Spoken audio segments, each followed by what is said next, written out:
अस्सलाम वालेकुम। बहुत ही इम्पोर्टेंट सवाल है हर इन्वेस्टर के लिए, हर एंटरप्रेन्योर के लिए, हर एम्प्लॉय के लिए जो स्टार्टअप के साथ एसोसिएटेड है। स्पेशली आजकल के इन्फ्लेशन के दौर में लोग स्टक रहते हैं और वो समझते हैं कि intelligence is not quitting and bravery is not quitting. Actually intelligence is knowing exactly when to quit. खैर, मेरी नज़र में किसी भी स्टार्टअप का डाउनवर्ड ट्रेंड स्टार्ट हो जाता है when they lose sight of a few critical things, जिसमें से सबसे पहली है अडेप्टेबिलिटी। कोई भी स्टार्टअप स्टार्ट होता है बहुत पैशन के साथ होता है, बहुत उम्मीदों के साथ होता है, लेकिन एज एक्सपेक्टेड जब आप किसी भी बिज़नेस के अंदर एंटर होते हैं तो उसके डूज़ और डोंट्स, उसकी रियलिटीज़ आपको हिट करती हैं।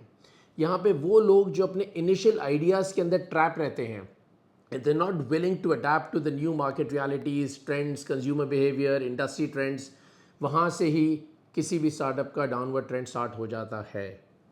A lot of people focus on the wrong things. Office ऐसा हो, गाड़ी ऐसी हो, पर्क्स ऐसे हो, and they don't actually focus on the things that would take their business, that would drive their business forward.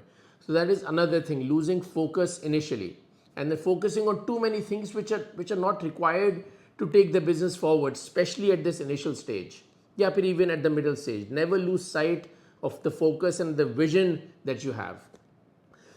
किसी भी स्टार्टअप का डाउनवर्ड ट्रेंड स्टार्ट हो जाएगा जब आप अपने इर्द गिर्द देखेंगे कि लोगों की लर्निंग रुक चुकी है, क्योंकि जब लोगों की लर्निंग रुक जाती है तो अनइंटेंशनली वो कंप्लेसेंट हो जाते हैं।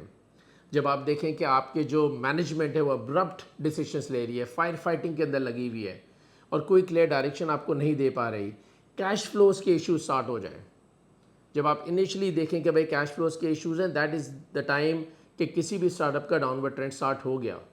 सो these are those things that clearly indicate कि किसी भी स्टार्टअप से या फिर मूव ऑन करना चाहिए, क्योंकि उसका डाउनवर्ड ट्रेंड स्टार्ट हो गया है। हमारे लिए इसमें और हम सब के लिए लर्निंग ये है कि देखें, किसी भी स्टार्टअप का आइडिया नहीं बल्कि उस आइडिया की एग्जीक्यूशन है जो उस स्टार्टअप को कामयाब करेगा।